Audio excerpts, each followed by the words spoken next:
Okay guys, so depending on whether or not you loved or hated my last cooking and talking video, here is another one. So today I'm going to be making some birria, and I know most people use it for tacos.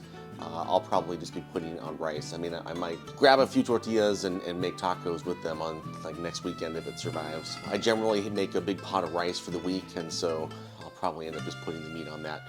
But anyway, so first thing you need when you're gonna make birria is a recipe. I don't have it all memorized, so I print out the recipe I like.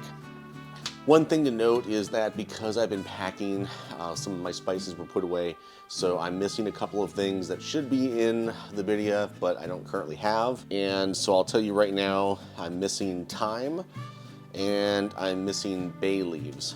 So unfortunately, my birria is not going to have those items. However, I'll go through some of the things that you will need and that I do have if you'd like to make birria. So the first thing that you're going to need is some sort of meat. I believe this one was a tri-tip. I actually can't remember now if it's tri-tip or London broil.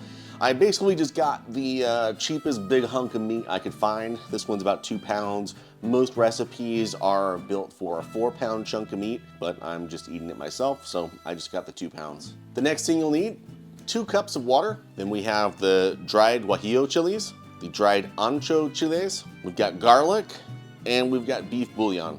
Oregano, 1 dried clove. It called for about 1/5 of a cinnamon stick. All my cinnamon sticks are packed up, so this is just ground cinnamon. I think I did a ½ teaspoon. 1 tablespoon of oil, salt, and pepper.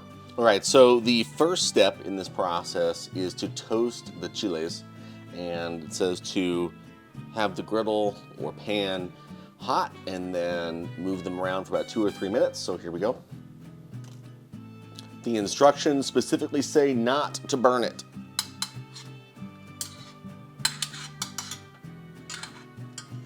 Boy, these really smell delicious. I'm actually thinking that even though I set this timer for 3 minutes, it probably only needs 2. Yep, I think they're about done.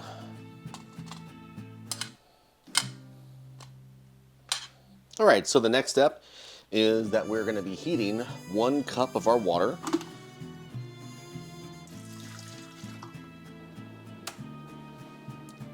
All right, now that the water's hot, we're gonna add it over here to the chiles, and we'll let them soak about 5 minutes. Okay, so while those are soaking, we're gonna salt and pepper our meat.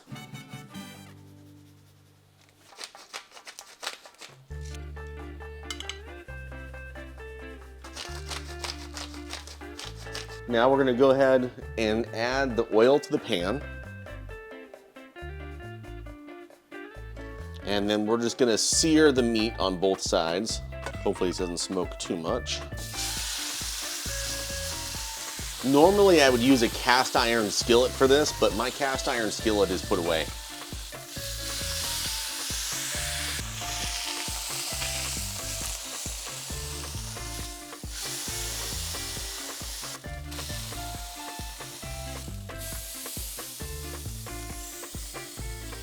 All right, and I'm comfortable using the same plate that the meat was raw on prior, because this is gonna go into the slow cooker and it's gonna cook for like 8 hours. I'm not worried about the raw meat juice on there. All right, at this point it says to go ahead and de-seed the chiles, and I've gotta be honest with you guys, I don't really care about them getting de-seeded because my blender works really well. So what I'll usually do is just kind of chop the top here, and whatever seeds come with it when I cut this top part.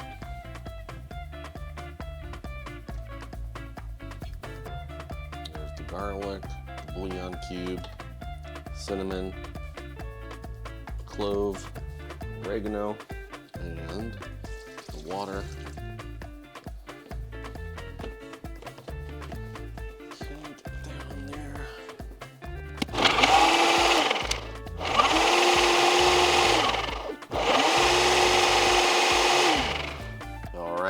Now it looks beautiful. Time to put stuff in the slow cooker. Got our meat, okay, and the chile sauce. And then it says to add enough water to cover. So we'll pour some more water in here, leftover.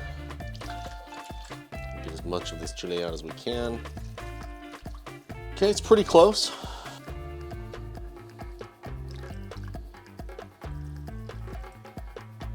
All right, there we go. Then I'm gonna set this on low for 8 hours and it'll be done tomorrow. All right, so what's going on with me photography-wise and otherwise? So last weekend I ended up having to redo my entire art website.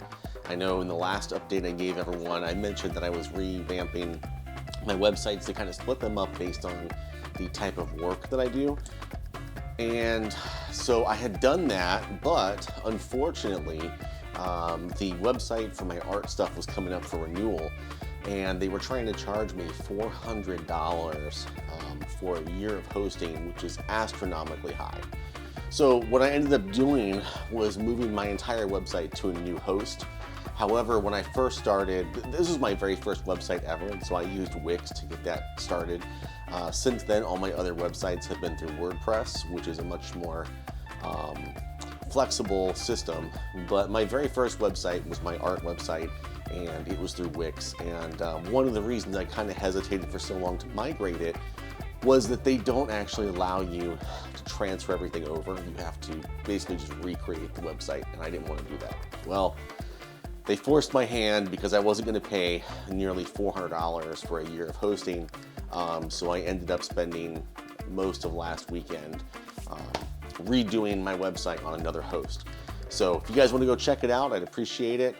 It's dgyoung.com, and the one thing I couldn't redo were all of my blogs. I couldn't download them and re-upload them. So, you know, I'm kind of taking it as a blessing in disguise because my blogs weren't always exactly what I wanted anyway. So now I'm really taking the time to put effort into the blog posts, share more of what I'm actually thinking during the shoots and such. So there's only, I think, 2 blog posts up right now. However, they're a lot more thoughtful, in my opinion, than the previous blog posts, and I'll continue to update the blog and backfill with my previous shoots as I have time. A lot of my focus, though, recently has been on rebranding and revamping my Don Young Media business. And essentially that's the one that deals with corporate clients, right? So anyone who needs like corporate headshots, executive headshots, and then branding. I'm really trying to push hard into branding imagery.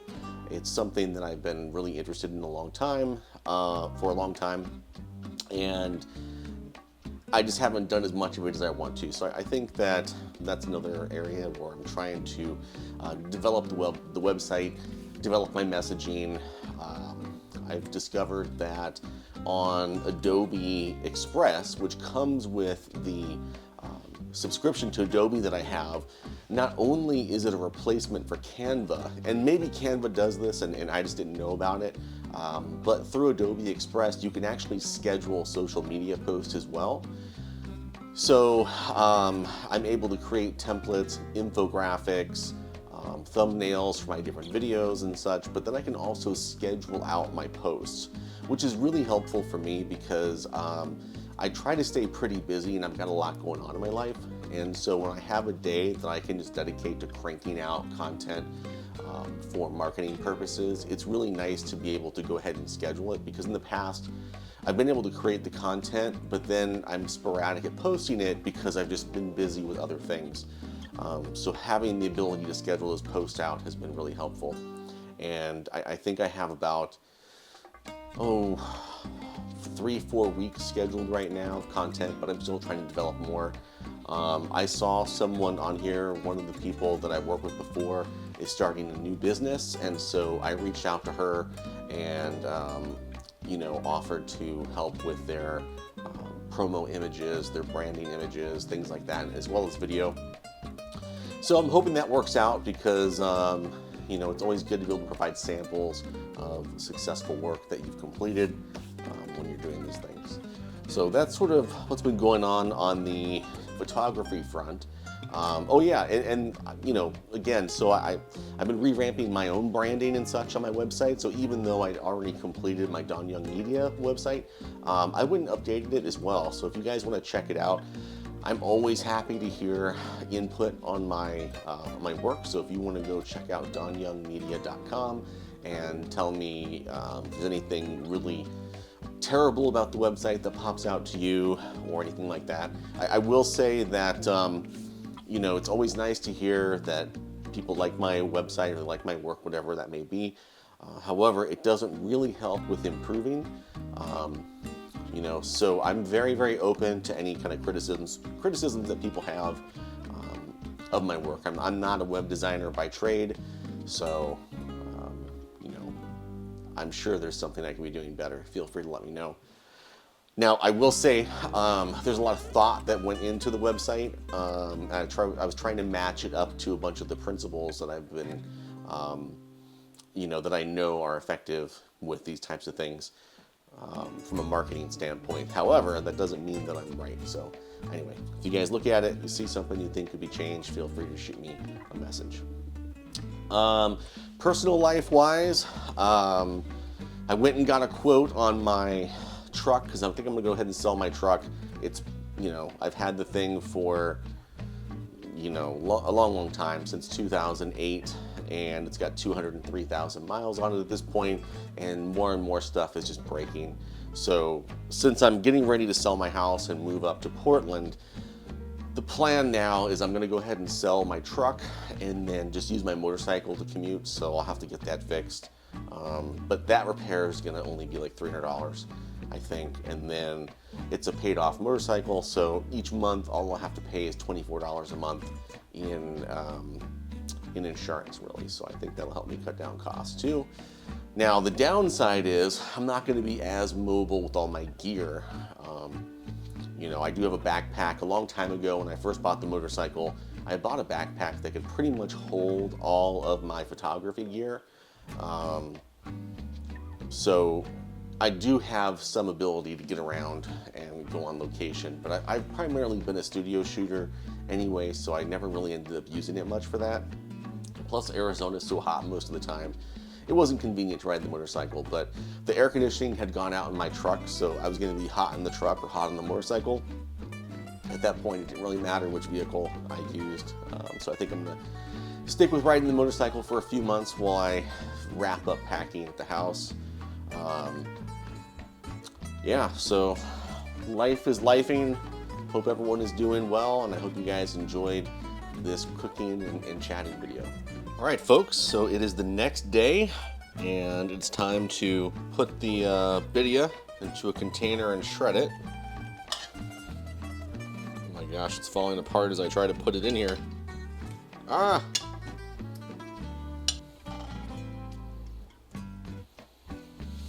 Oh yeah, look at that, guys. It's just falling apart. Perfect. It smells so good too. All right, let's give it a taste.